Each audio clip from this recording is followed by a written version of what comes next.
Hi, and welcome back to Easy Spanish con Señor Tim. Well, let's go over the vocabulary today. We're going to start off with some basic vocabulary. This is Chapter 1, Lesson 2. And we'll probably finish this whole lesson today. Lesson number 1. Word 1. Hoy. Hoy. Remember the H is silent. Hoy means today. Today. Number 2, ayer. Ayer. Remember the AY is going to sound like I. Ayer. Ayer. That means yesterday. So hoy, today. Ayer, yesterday. Mañana. Mañana. Tomorrow. Tomorrow. Notice it has the nye, that first N in onion. Mañana. Mañana. Hola. It's a way of saying hello. Hello. Or hi. Hola. Means the same thing. Adios. Adios. Goodbye. Down here you have your phonetics. D. O. Adios. Adios. Number 7. Ayudar. Ayudar. Ayudar. Ayudar means to help. The verb to help. Haciendo. Haciendo. Haciendo. That means doing. Doing. Doing. I'm doing. Estoy haciendo. Doing. Hoy, ayer, mañana, hola, hola, adiós, ayudar, haciendo. Number 9, remember masculine and feminine. That goes with articles or with everything actually in Spanish. So we have 2 ways of saying this. This, it goes the same way. If they're close, we're going to use this. If they're far away, we're going to use that. This and that. Singular. Este. Este. This, masculine. So a book, which is a masculine object. Este libro. Este libro. Esta, which is a feminine object. We're going to use it for that. We're going to use the word door. Puerta. Esta puerta. Esta puerta. So it's going to match with the gender. Number 10, ese. Ese, that. So if something is across the room or across the street or far away, a singular object, ese. Ese. So a plane flying in the air, ese avión. Ese avión. Something that is feminine, that's far away, bandera, like a flag. Esa bandera. Bandera. Esa bandera. So that. Number 11 is además. Además. That is basically we're going to use it as in addition. So if you have a sentence that you say and you're going to add an extra thought to it, you would say además and then continue with your extra thought. Just like we would say, I want to go to the store. In addition, I want to go to the pharmacy. So we're going to add an extended thought to our sentence. También, también. That means to, also.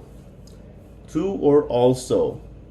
I want to go to. Yo quiero ir también. Yo quiero ir también. So to. I want ice cream too. You would use también. Okay, so we're going to use this section, like I said in the previous section, we're going to use it as if we're traveling to a foreign country. So someone's probably going to ask you, what is your name, if you're traveling or if you need to use your passport or whatever. And so you would respond, my name is, mi nombre es, and then you would give them your first name and your last name. Mi nombre es.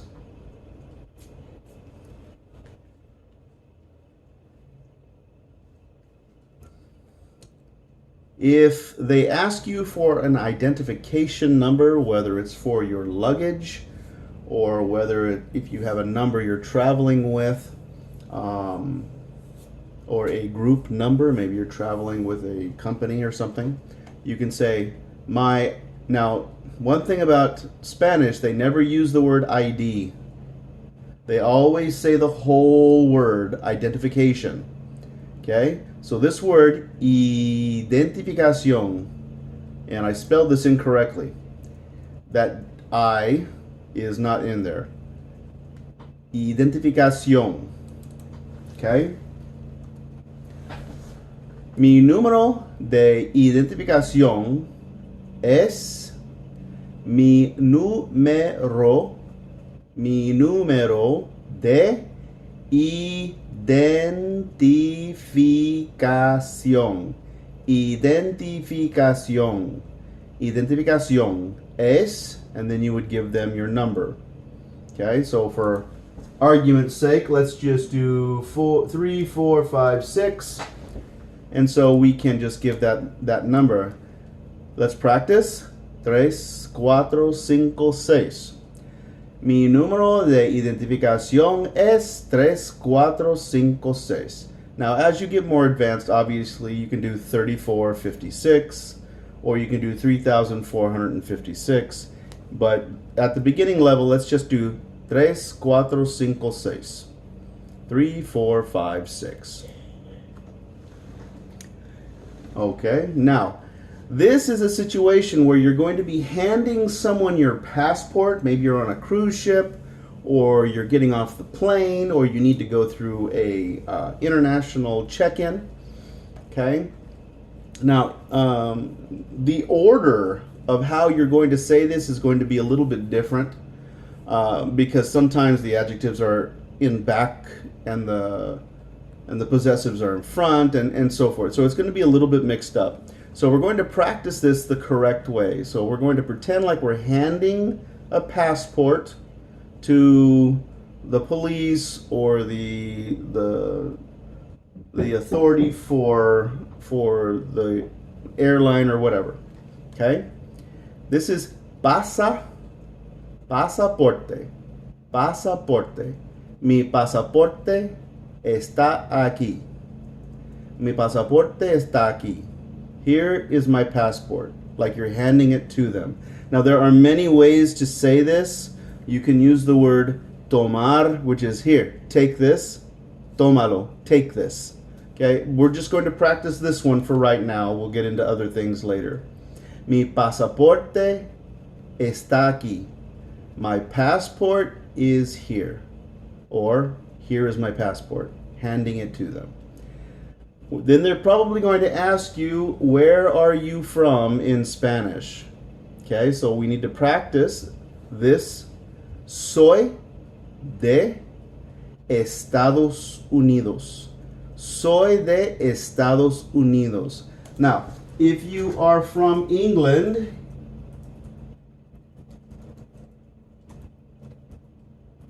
Inglaterra. Okay, it has an accent in there. But if you're from England learning this word is Inglaterra. Inglaterra. And I believe there's an accent on the E. Soy de Estados Unidos, or if you're from England, soy de Inglaterra. Okay, so soy, I am, it's the permanent portion of to be. Soy de Estados Unidos, soy de Canadá, soy de Inglaterra. Okay? All right. Check in at your room or your cabin in the cruise. Someone is going to ask you, What is your room number? What's your room number? Now, depending on the country you go to, they're either going to use the word habitación with the accent on the O, habitación, or they're going to use cuarto. Cuarto. Cuarto is more like your quarters. Habitación is more like a room or a bedroom.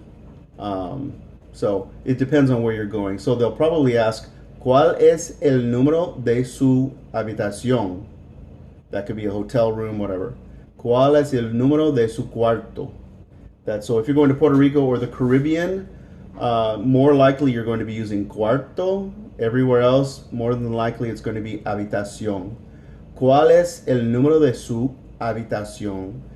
Slowly, ¿cuál es el número de su habitación? Remember, the H is silent. Habitación. Good. To respond, el número de mi habitación. El número de mi habitación es. El número de mi cuarto es. It's the same thing. Habitación y cuarto. Okay? So, el número de mi habitación es 531. El número de mi cuarto es 531. My room number is 531. 531. Okay, let's take a look at the verb to have. This verb is tener. Tener. Now, take a look. All of these are going to be different. All of these are going to be different except for these two. They share the same conjugation. Notice in English, only this one is different. So, memorization is very important with verbs. Okay, so let's go over how these sound. Remember that I is yo or yo. Yo tengo. Tengo. It almost sounds the same as the dance. Tengo. Tú tienes. Tú tienes. Tienes. Tienes. Él tiene. Él tiene. Ella tiene. Ella tiene. Eso tiene. Eso tiene. Now, nosotros, which is we, can be masculine or feminine. Remember, the masculine form can be a mixed group of females and males, but the female group is only female. So, nosotros tenemos. Nosotras tenemos. We have. Tenemos. Tenemos. Ustedes. This is the plural form of you. Plural form, meaning you're talking to more than one person. Ustedes tienen. Ustedes tienen. And again, they has two forms, men or mixed, and women. Ellos tienen. Ellas tienen. All right, let's do a little practice down below. This is I have a dog, and you can say yo in the front or not. Yo tengo un perro, or tengo un perro. I have a dog. She, ella tiene un libro. She has a book. Ella tiene un libro. Ella tiene un libro. Now remember that ella can also sound like ella, depending on the country you're visiting. Okay, we're going to stop there for today, and thank you for joining me. I hope this helped a little bit, and I practice. See you next time.